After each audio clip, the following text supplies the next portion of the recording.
Level 1. Novicius, the raw recruit. You arrive at the Ludus in chains or in debt. It amounts to the same thing. The gate closes behind you. Stone walls, iron bars on the windows, the smell of sweat and sawdust and something older underneath. A doctor walks around you slowly. He checks your teeth. He squeezes your arms. He says nothing. You're being priced. They give you a rough wool tunic and a wooden sword. The Rudis. Not iron. Not yet. You are not trusted with iron. Your first job is to carry water across the training yard in a clay bucket. A veteran extends his foot as you pass.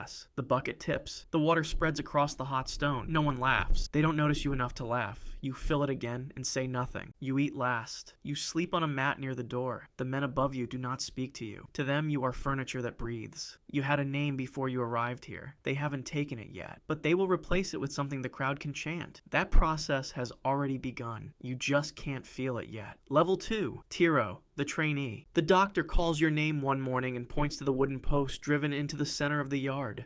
The Palus. You will hit it until your arms give out, then you will hit it more. This is training. This is all training is. They assign you a fighting style based on your body, not your preference. Maybe you are a Murmillo, heavy shield, short sword, iron helmet with a fish crest. Maybe you are a Rudiarius. Net and trident, almost no armor, your face exposed to the crowd and to the blade. You do not choose. They study your weight and your reach and your temperament and they decide. You are being cast in a role designed to entertain. Your survival is secondary to your spectacle. The doctor circles you with a staff. He corrects your elbow by hitting it. Wrong. Again. He corrects your footwork by hitting it. Wrong. Again. You do not complain. Complaint is information they use against you. Your food improves. Barley, legumes, ash mixed into your meals for the calcium. Your body is an investment now. They are building something. The fact that they are building it for someone else's profit does not make the craft feel less real. You are getting better. You hate that you care. Level 3. Gregarius, the rank and file fighter. They announce your first bout. Not the Colosseum, a provincial arena in a town that smells like livestock and cooking fires. You stand in the stone corridor beneath the stands and listen to the crowd through the ceiling. You can hear them, but they cannot see you yet. That is about to change. Your armor is functional and plain. No engravings. No crest. The decorated helmets belong to men who have given the crowd a reason to remember them. You have not done that yet. You walk out into white sand and afternoon sun and scan the stands. They are still talking among themselves. You have to earn their attention. The bout is brutal and short.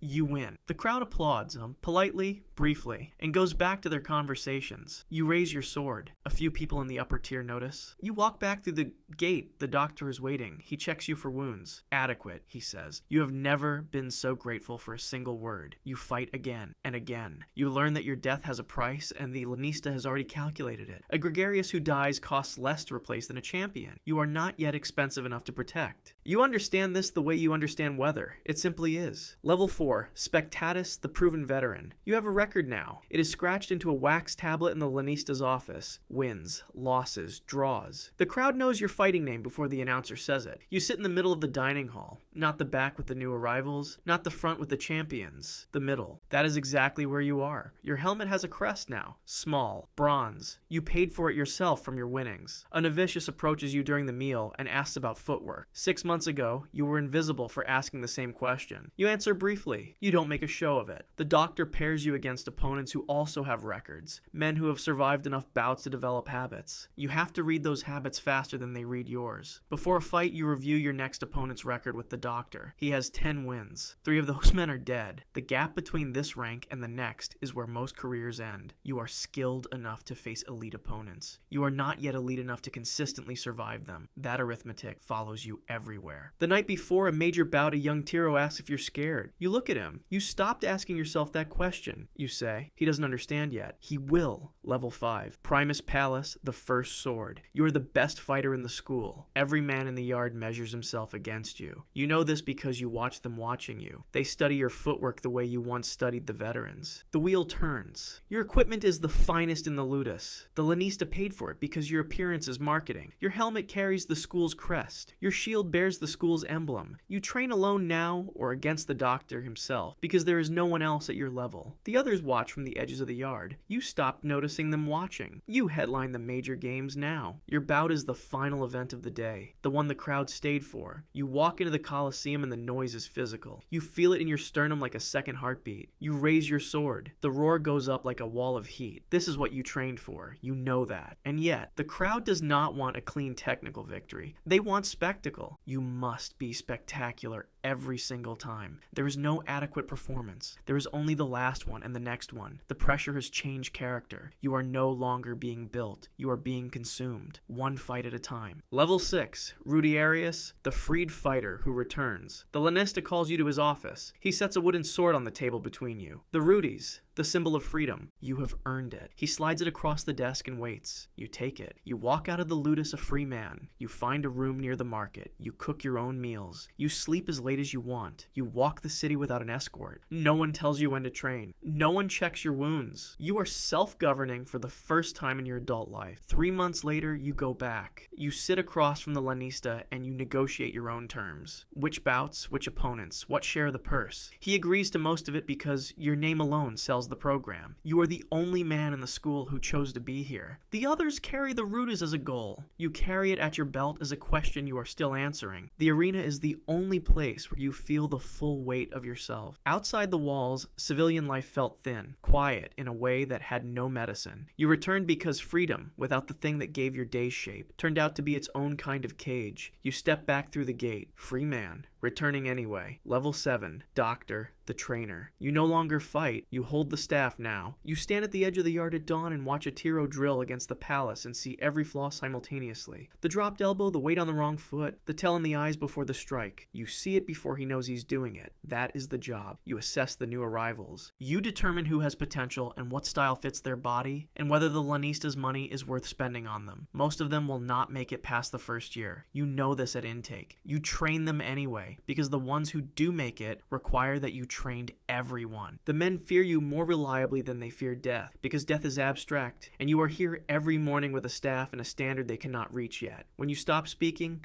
the yard goes silent. When you raise the staff, a grown fighter flinches. You watch a man you trained for 2 years get carried back through the gate after his first major bout. He is alive, barely. You are watching from the stands. You know exactly what went wrong. You know exactly which correction came one session too late. You close that account in your mind and open the next one. This is the work. Level 8, Lanista, the owner. You run the school now. Your office has ledgers, contracts, and a wax tablet listing every fighter by name, weight, injury status, and projected earnings. You are not a fighter. You are not a trainer. You are a businessman whose product is men. You negotiate with editors, the wealthy Romans who fund the public games. You discuss which fighters to showcase, the format of the bouts, the fee for the program. You are running a talent agency for violence, and you are very good at it. The money is real. The school is worth more than most men will see in 3 lifetimes. Senators take your contracts and seat you at the back of the banquet. They accept your fighters and refuse your company. The law classifies you as infamy, a person of disrepute, alongside actors and prostitutes. Your money is welcome everywhere. Your name is welcome almost nowhere. A champion you built from nothing stands on the sand of the Colosseum. 50,000 people are screaming his name. You are in the owner's box. No one in the crowd knows your face. You watch him raise his sword. You think about the entry in the ledger, his purchase price, his training cost, his current market value. Then you reach for the next contract. You have 15 more meetings today. Level 9, champion of the arena. You stand in the hypogym, the tunnels beneath the Colosseum. The crowd above you is 50,000 people, and their noise comes through the stone like pressure. You have felt this before. You are never not here. The palm branch sits in a pile in a room at the Ludus. You have lost count of how many. You stopped displaying them years ago. Your face is on oil lamps and pottery and mosaic floors in the homes of men who have never spoken to you. Children in the street play fight using your name. You are already a legend, and you are still bleeding. You walk out onto the sand, and the crowd reacts before the announcer speaks. The noise is different from what other men receive. It has a texture. You feel it in your chest wall. You raise your sword. The wall of sound hits you like something physical. This is the only place in the world where this exchange is possible.